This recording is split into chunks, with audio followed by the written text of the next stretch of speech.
Мен номері 1 Алматы Қазақ мемлекеттік гуманитарлық педагогтік колледжінің 41-қа топ білім алушысы Мұсаханның Карасхатқызы.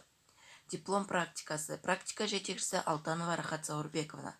Мен қазақ тілі пәні бойынша 7-ші сыныпқа қашықтықтан оқытуды бастаймын. Сәлеметсіздер ме балалар? Бүгін біз сабағымызды бастаймыз.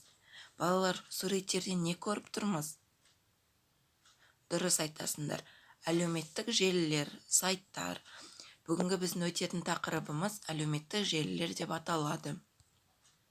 Оқу мақсаттары. Оқылым стратегияларын қолдану, комментарий жасау, іріктеп оқу, зерттеп оқу. Сабақ мақсаттары. Барлық оқушылар орындай алады. Мәтінді түсініп оқиды, сұрақтарға жауап бере алады. Оқушылардың көпшілігі орындай алады. Жетістіктің шақтары туралы ақпарат алады, түсінеді. Кейбір оқушылар орындай алады.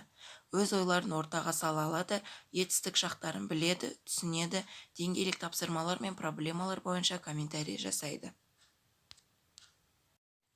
Бағалау критерийлері. Тақырыпты болжай алады, мәтінді түсініп оқиды, сұрақтарға жауап береді, комментарий айтады. Тапсырмаларды орындай алады, АТН-мен танысып қолданады, комментарий жасап өз ойларын ортаға салады. Оқушылар, әлеуметтік желі деген не? Олардың пайдасы қандай? Жарайсыңдар балалар, енді бірінші тапсырмаға көшейік. Мәтінді оқып, өздерің білетін мәліметтермен танысыңдар. Дескриптор. Мәтінді оқиды, ақпарат алмасады, сұрақтарға жауап береді. Әлемді алаңдатқан әлеуметтік желілер. Әлеуметтік желі адамдардың қарым-қатынасына құралады. Демек, әлеумет халық адамдар тобы болса, желі байланыс, яғни қарым-қатынас. Әлеуметтік желілер 1995 жылдардан бастап кеңінен қолданылуда. Алғашқы болып classmates.com әлеуметтік желісі шықты, ал 2003-2005 жылдары MySpace, Facebook секілді желілер қосылды. Зерттеушілердің статистикалық мәліметіне сүйенсек, шетелде көп қолданылатын әлеуметтік желілер Facebook, Last.fm, LinkedIn, MySpace және тағы басқалары. Ресейде ВКонтакте, Мой мир, Одноклассники.ру, Живой журнал, ал Қазақстанда Нұр.kz, Жинет.kz, Uvision.kz, Бірге.к сайттары жұмыс істеуде. Оқушылар, қандай әлеуметтік желілерді өздерің қолданасыңдар? Әлеуметтік желісіз өмір сүру мүмкін бе? Жарайсыңдар балалар. Енді балалар, іс-қимылдың уақытын білдіретін жетістіктің тұлғасын біз жетістіктің шақтары дейміз. Жетістіктің шақтары осы шақ, келер шақ, өткен шақ болып бөлінеді. Осы шақ сөйлеп тұрған кездегі іс-әрекетті білдіреді. Оның екі түрі бар.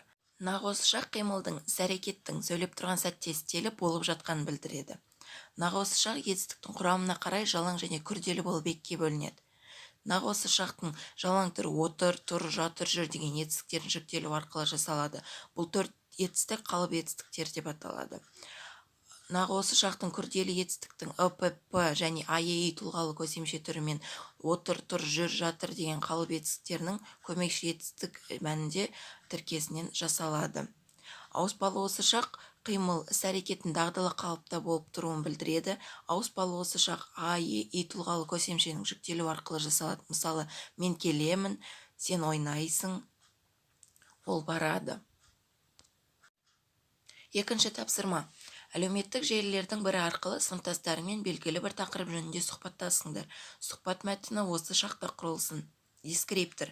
Әлеуметтік желі тақырыбында сұхбаттасады, сұхбатты осы шақта құрады. Үшінші тапсырма. Жазылым. Мәтінмен танысып, оны тікелей эфир әдісімен жалғастыр. Дескриптор. Мәтінмен танысады, өз ойларын ортаға салады, мәтінді жалғастырып жазады. Әлеуметтік желілердің пайда болуының басты себебі адамдардың бір-бірімен әңгімелесуді қалауы. Соңғы кездері адамдар бетпе-бет кездесуден гөрі әлеуметтік желілерде тіркесуді қалайды. Балалар, енді сендер осыны ары қарай жалғастырып, өздерің жазып шығыңдар. Артық болмас білгенің. Әр секунд сайын 8 адам қандайда бір әлеуметтік желіге тіркеледі. Google-дегі іздеу саны күніне 1 миллиардтан асады.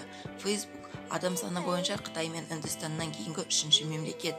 Жаңалықтар әлеуметтік желілер арқылы тарағаннан бері газеттердің тираж саны азайған.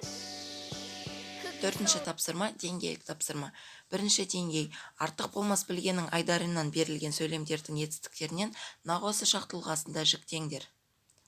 2-ші деңгей – қандай маңызды үш жағдайда ғаламторды пайдаланасыңдар.